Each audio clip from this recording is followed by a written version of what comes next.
ఒక అద్భుతమైనటువంటి పెట్టుబడి. నారా లోకేష్ చాలా కసిగా చేస్తున్న పనితో సాధ్యమవుతున్నటువంటిది. 10 పైసలు ఖర్చు లేకుండా కోట్ల రూపాయల విలువైన భూమి ఇచ్చినప్పుడు బడా బడా కార్పొరేట్ కంపెనీలొస్తాయి అన్నటువంటి ఒక లాజిక్‌ని జాగ్రత్తగా పట్టి మొన్న టాటా వాళ్ళ సంస్థకి ఇస్తే టీసీఎస్‌కి 99 పైసలకే భూమి అంటే ఇప్పుడు అట్లాగే విశాఖలో కాగ్నిజెంట్ టెక్నాలజీ సొల్యూషన్ 15,822 కోట్ల పెట్టుబడులు పెట్టబోతోంది. ప్రపంచ స్థాయి ఐటీఈఎస్ క్యాంపస్ ద్వారా 8,000 ఉద్యోగాలు ఇస్తామని ముందుకొచ్చింది.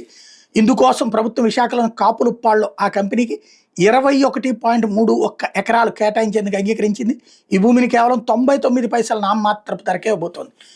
ఎకరం టోటల్‌గా మొత్తం కలిపి భూమి 21 ఎకరాలు ₹1. ఎందుకు ఆ రూపాయి అయినా తీసుకుంటారంటే రిజిస్ట్రేషన్ చేసేయాలి. ఇదివరకు ఏంటంటే భూమిని వాళ్ళు వినియోగించుకోవాలి, ఆ పర్పస్‌కే వినియోగించుకోవాలి అనేది ఉండేది. దానివల్ల బ్యాంకు లోన్ ఇచ్చడానికి కొంత ఇబ్బంది ఉండేది. బట్ అయినా ఇచ్చేది.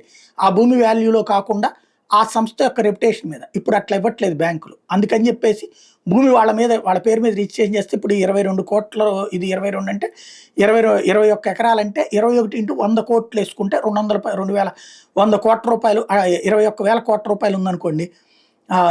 ఇది 100 కోట్ల రూపాయలు ఉన్నప్పుడు 2,100 కోట్లు ఉందనుకోండి. అప్పుడు ఎట్లా ఉంటుంది? లేదా 21,000 కోట్లు ఉందంటే 15,000 కోట్లు పెట్టుబడి పెట్టడానికి ఈజీగా ఉంటుందన్నమాట. అలాగా అంటే ఆ సంస్థలు అట్లయితేనే వస్తున్నాయి. ఎందుకంటే లేకపోతే మాకు ఆల్రెడీ ఉంది కదండి అంటున్నారు. అందుకని ఇక్కడ మనోళ్ళకి ఉద్యోగాలు రావాలంటే భూమిని ఉచితంగా ఇస్తున్నాం కరెక్ట్‌గా చెప్పాలంటే. ఆ విధమైనటువంటి నిర్ణయం తీసుకుంటున్నారు.